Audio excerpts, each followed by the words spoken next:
Good afternoon, children. So, welcome to our geography class again. We are meeting after a gap of 1 week. So, children, we are continuing the chapter of agriculture. So far, you have done the importance of agriculture in the Indian economy. You have done the different farming practices followed in our country and also the difference between each farming practices, then the cropping pattern that is followed in the country, that is the different cropping seasons of our country, and the different types of crops grown in our country. Now all this have covered the major part of agriculture. The next topic that is there in your chapter is related to the reforms that is brought in the agricultural sector to improve the performance of this sector. So we will study it under the head as technological and institutional reforms. Now, before we start doing the reforms, we will deal with the problems faced by our farmers in the pre-independence period as well as in the post-independence period. Now, nowadays we do not use the term problems because this term problem gives a feeling of negativity. So rather, we give the term or we use the term as challenges faced by our Indian farmer. Now, this is a question which was there in this year board exam, that is the challenges faced by the Indian farmers. It was given in this way: what were the challenges faced by the Indian farmers? Though it is not given directly in the book, but still the challenges are important because based on the challenges the changes or the reforms are made.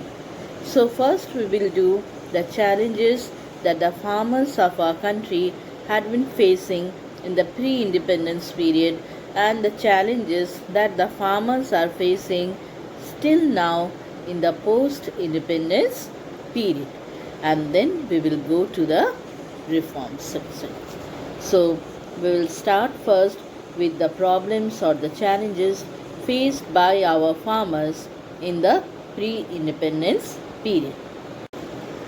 So the challenges faced in the pre-independence period or before independence was the most important thing was the dominance of the zamindars and the sublords.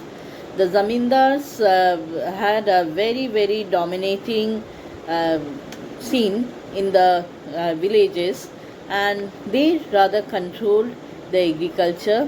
The peasants, the small peasants, were totally dominated by these zamindars. Apart from the zamindars, there were some sublords who were allocated the work of looking into the activities of the peasants or the farmers.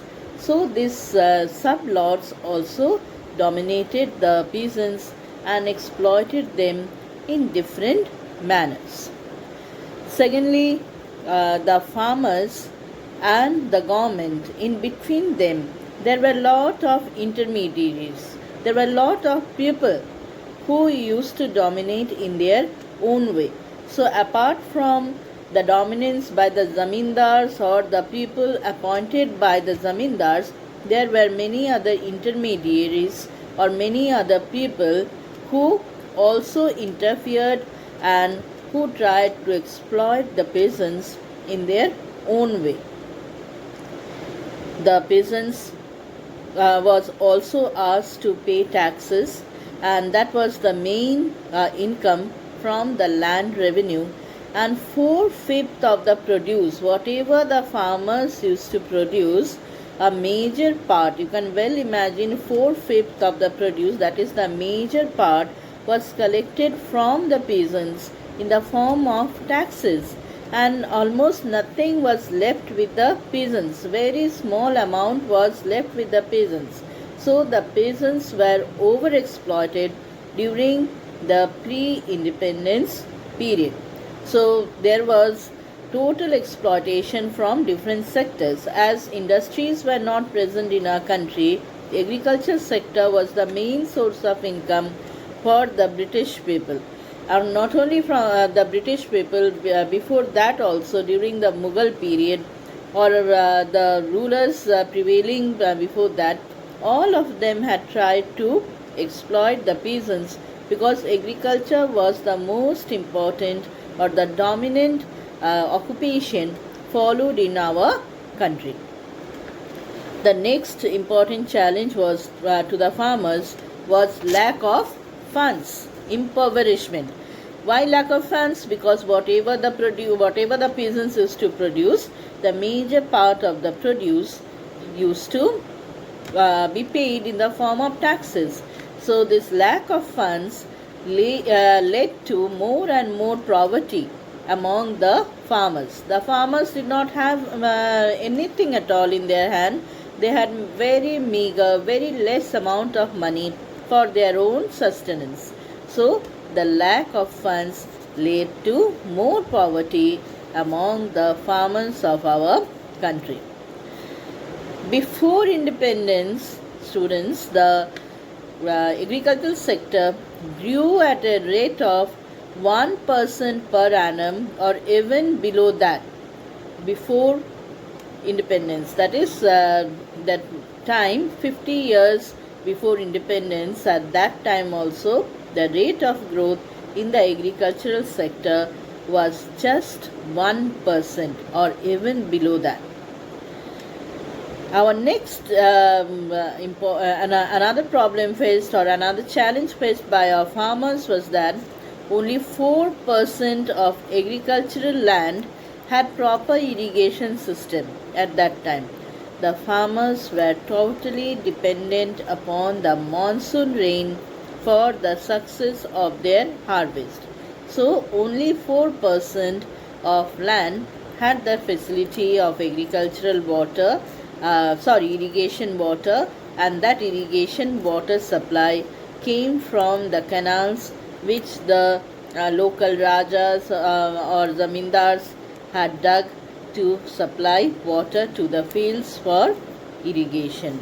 And another important point was that the farmers hardly had resources for them to better the fertility of the soil. They did not have funds, they did not have money to enrich or take care of the soil fertility. So slowly and slowly the land degradation started, resulting in poor productivity of the soil. So I am repeating again, children. The first important point was dominance of zamindars and sublords during the pre-independence period. The second point was presence of intermediaries between the peasants and the government. The third was 4/5 of the produce was taken from the peasants in the form of taxes, 4/5 of the total yield. Our fourth point was impoverishment, that is lack of funds among the farmers, as major part was paid in the form of revenue. Next feature was that agriculture sector grew at the rate of 1% or below, that is less than 1% per annum, that is per year, during 50 years before independence. Only 4% land, agricultural land, had proper irrigation system. And the last point that I said, farmers hardly had resources to take care of soil or invest to increase in soil productivity. So these were the problems or the challenges faced by the farmers before independence. Now we will come to the challenges that were faced by the farmers after independence. Now, the challenges that the farmers are facing after independence in our country. The first and the most important challenge is that till now a majority of our farming section are poor and they are dependent upon the natural water supply, that is the monsoon rain. And the monsoon, you have studied in class 9 that sometimes it is early, in some years it is late, in some years it rains a lot, causing flooding and damage to the crops, and in some years the rain will be so less that drought condition will be setting in. So there is no stability in the amount of monsoon rain received or the time of arrival of the monsoon rain. Now this creates instability in agricultural production.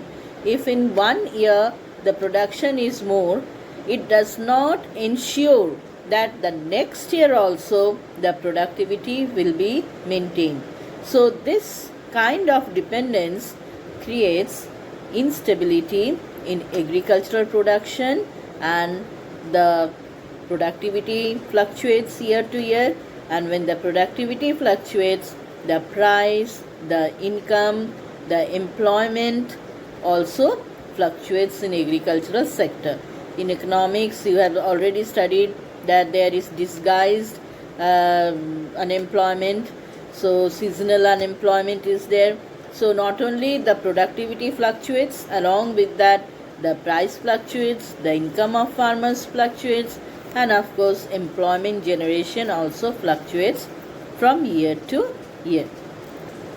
The second problem is that previously the Kharif season, Kharif is the rainy season, was the most dominant cropping season of the country, and different varieties of crops were grown during the Kharif season. Rabi season was mainly noted for growing of wheat and few other vegetables and pulses. But now slowly, as we are receiving some amount of rain, there is lot of climate change also is occurring. So a shift has been found in the cropping pattern, and the Rabi season has also become equally important as the Kharif season. So the Rabi season is generally a drier season, and the cropping shift in the cropping pattern has been noticed in recent years due to the climate change. So there is no stability that the farmers will be cropping crops in the particular season. There is no such stability at present. Third, what happens? Most of the farmers in our country are small farmers, and they own a huge areas of land. Vast majority of land in our country is owned by small farmers. Now these small farmers individually they own less land, but the number of small farmers are more in the country. Large farmers or the farmers who have huge amount of land are less, but the farmers who own small plots of lands are more in the country. Now what happens?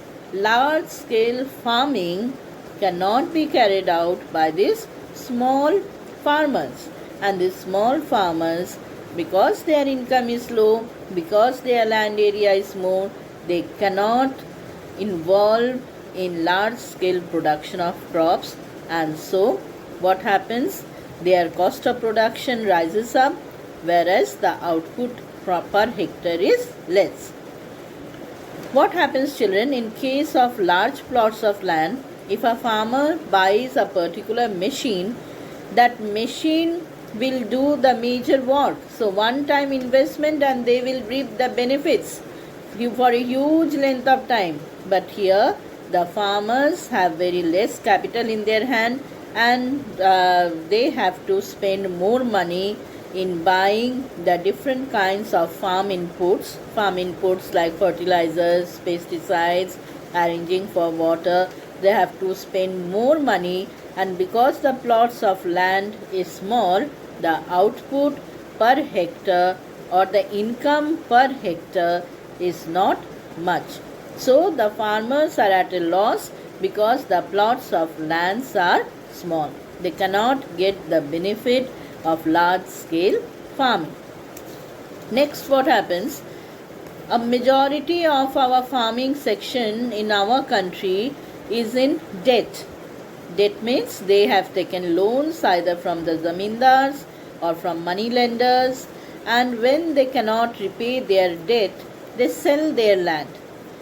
So the small size plots become again smaller, and this remaining in debt becomes a chain in the family. Like the grandfather has taken debt, then to repay the debt, the father is also involved, and after the father, the son is also involved, then the grandson is involved. So it goes on as a chain in the family, and the plots of land are sold in order to repay the debts, and hence what happens?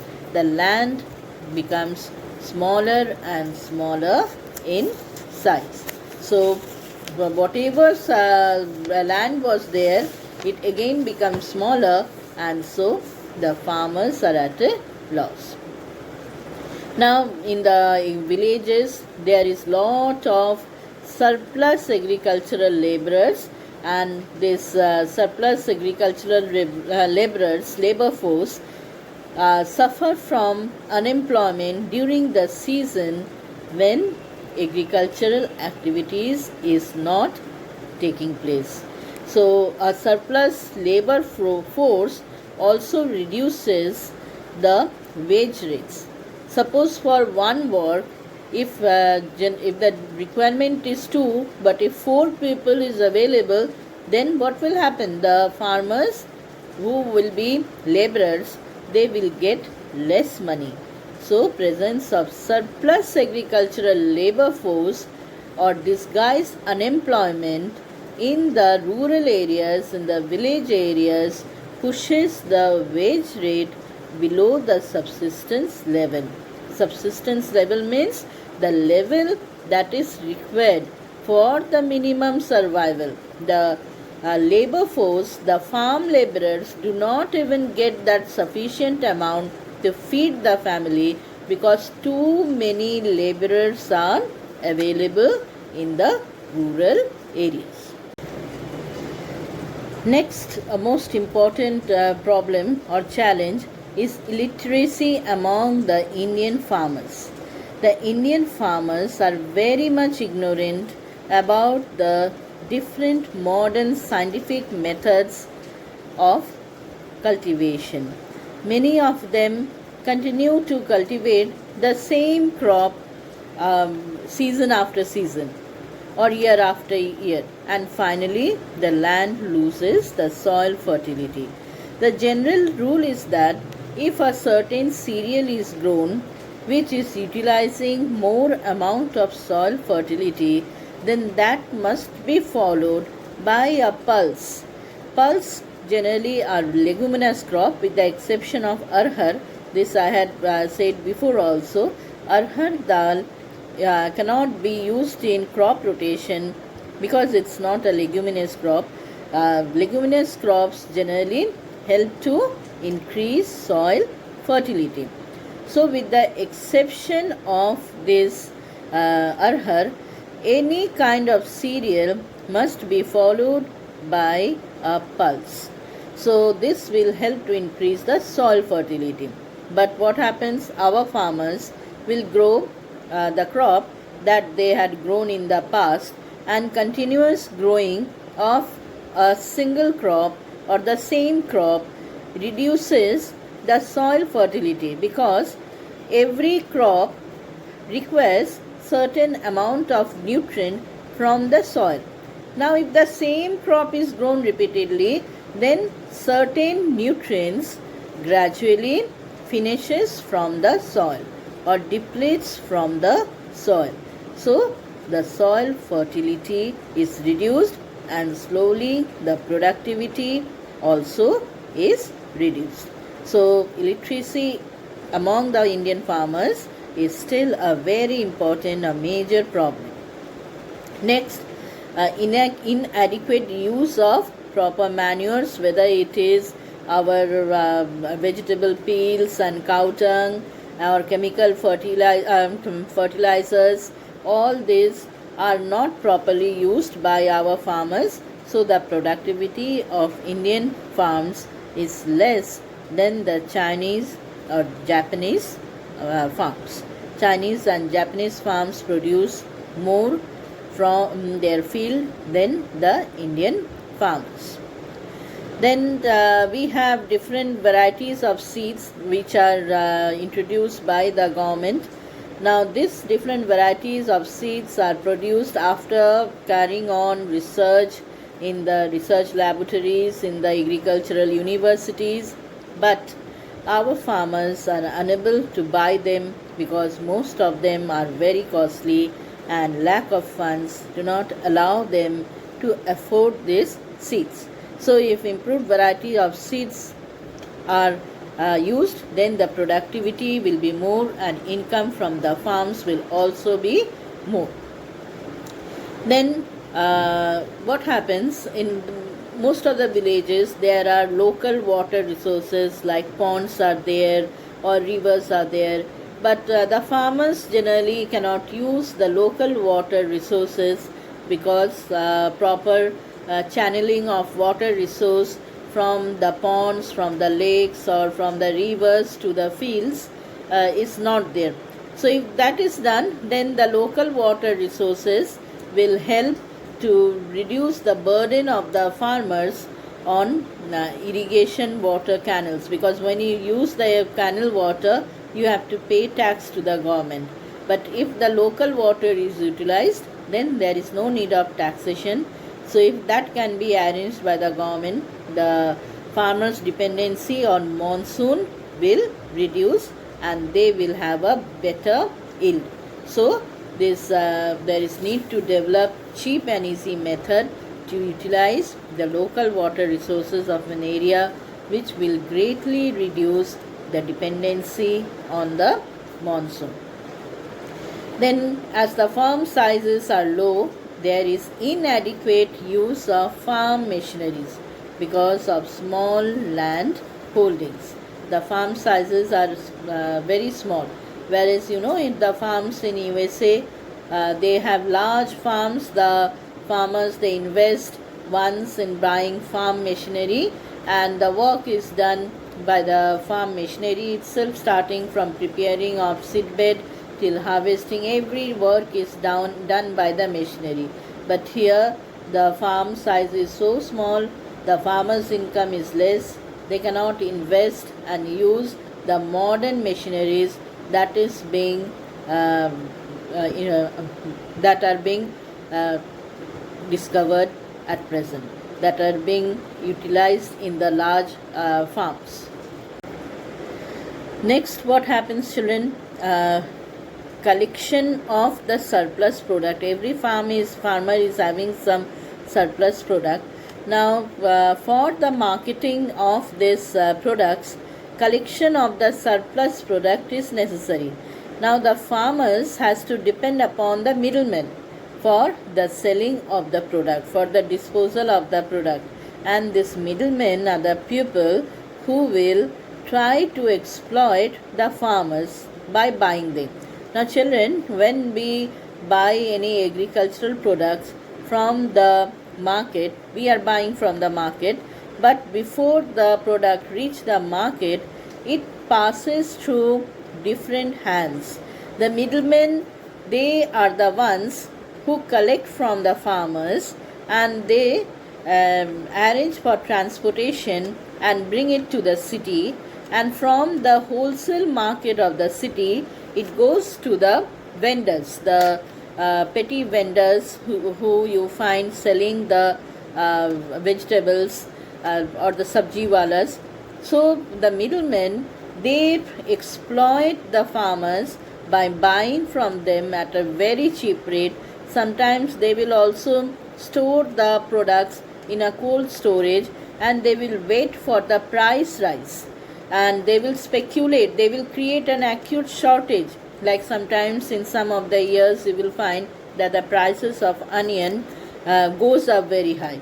Now when it goes up, when it becomes very high, skyrocketing price, at that time they will release the vegetable slowly, so that they continue to earn profit, and all these they will store in the cold storage.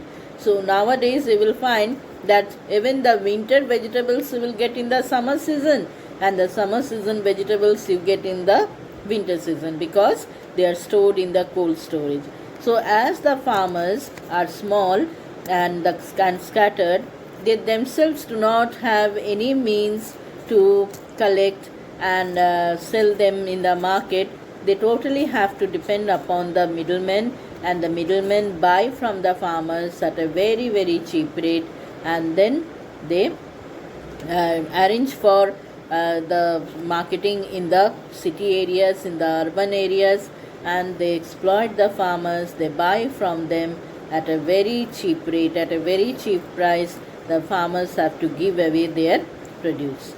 And lastly, I would like to say, children, a typical Indian farmer is a perennial debtor. Debtor means he is always under the pressure of loan. Sometimes it happens due to crop failure. The crop failure can happen due to drought. It can happen due to flood.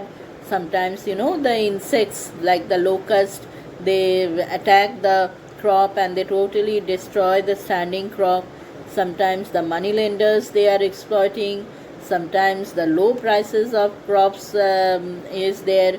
Sometimes they have taken loan from the bank to dig a well, and dig well to arrange water for the crops. And then if there is no rain, the groundwater table depletes and the well dries up. Sometimes they do not have any idea of the underground rock, like you will find in newspaper that in Maharashtra so many farmers have committed suicide. In Andhra Pradesh, farmers are committed suicide because they have no idea of what type of rock is there, at what level the water table is there. Generally the igneous rock do not hold water, and they do not have idea. So when they dig, they get some amount of water, thinking that they have reached the depth water table. But after 1 or 2 years, that water dries up, and the debt is still remaining, the loan is still remaining of the farmers. The crop dries up, and the farmer has no way, no means to repay the loan, and finally the farmer ends up his life thinking that with his death the loan will also come to an end. So our farmers are facing a lot of problems, lot of challenges. So reform is necessary in the agricultural sector. Now, the first 5-year plan had laid stress on land reform in agriculture, because the agricultural sector needs lot of improvement. Now, when I say land reform, what do I mean by that? Land reform means redistribution of land by the government. From whom?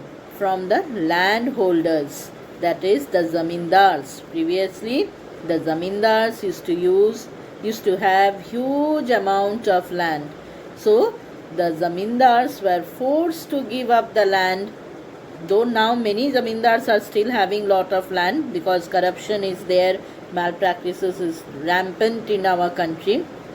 But one land ceiling act was introduced, and the farmers were forced to give up a part of their land. Not the farmers, sorry, the zamindars will be forced to give up a part of their land. They were forced to give a part of their land, and hence some land was there which was distributed to the landless farmers, and they were distributed mainly for agriculture or for some special purpose. This was the main aim of first 5-year plan, and the reference is there in your chapter as land reform. So next day, children, we will do about the reforms, the institutional reforms that was introduced in our country. Technological reforms you have already done in economics, that is the Green Revolution. So this year we will study about the institutional reforms. Now children, take down the notes. So first you will write problems, put a slash and write challenges. You can write problems or you can write challenges in Indian agriculture. So first, before independence, so the first point is dominance of zamindars and sublords. Second point, presence of intermediaries. Just note the spelling, intermediaries between the peasants and government. Third point, 4/5 of the produce was taken from the peasants as taxes. Next point, impoverishment. Again note the spelling children, impoverishment, that is lack of funds among the farmers. Next point, agricultural sector grew at the rate of 1% or below per annum during the 50 years before independence. Only 4% land, agricultural land, had proper irrigation system. Farmers hardly had resources to take care of soil or invest to increase soil productivity. So these were the challenges of the Indian farmers before independence. Okay, now coming to challenges in post-independence period. The first point, instability in agricultural production, which leads to price, income and employment fluctuation. This happens due to dependence on monsoon. Second point, shift in cropping pattern, as at present the Rabi crops are becoming equally important as Kharif crop. Now this is a problem children, because in Rabi season we do not receive much rainfall, and if the farmers start growing crops, more crops in the Rabi season, then arrangement of water supply becomes a problem. Third point, vast majority of land in India is owned by small farmers, and so the advantages of large scale farming cannot be derived. It results in high cost of production and low output per hectare. Fourth point, subdivision of land holdings with every generation. At times, small farmers are forced to sell a portion of their land to repay their debt. Debt means loan, creating further subdivision of land. Then presence of surplus agricultural labor force or disguised unemployment. This pushes the wage rates below the subsistence level. Subsistence means the money that is required for the survival of the farmers. But here the farmers get so low money that their survival becomes a problem. Illiteracy among Indian farmers make them more ignorant about importance and application of crop rotation. Slowly, the land loses soil fertility. Next point, inadequate use of manures makes Indian agriculture much less productive than Chinese or Japanese agriculture. Inadequate use of manures makes Indian agriculture much less productive than Chinese or Japanese agriculture. Next point, not much use of improved variety of seeds. Next point, need to develop cheap and easy method to utilize the local water resource of an area. Need to develop cheap and easy method to utilize the local water resource of an area. Now, if this is done, then the dependence on monsoon will reduce and it will help to solve the problems of the farmers, or sometimes crop failure occurs due to drought. So, it will help the farmers to a great extent. Next point, inadequate use of farm machineries due to uneconomic small land holdings.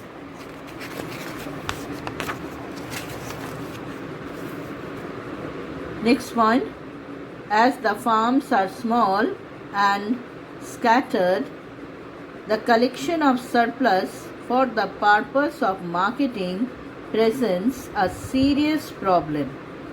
Farmers has to depend on a number of middlemen for the disposal of crops at cheap rate. Next point, the typical Indian farmer is almost a perennial debtor. It may be due to crop failure, malpractices of money lenders, low prices of crops, etc. Next, coming to the main topic, reforms in agriculture, land reform in agriculture. What does it mean? It involves redistribution of land by the government from landholders to landless people for agriculture or special purpose. This was the main aim of the first 5-year plan. So children, today I am not giving you questions for homework. You all compile the notes and keep it ready. Okay, thank you children. See you next day.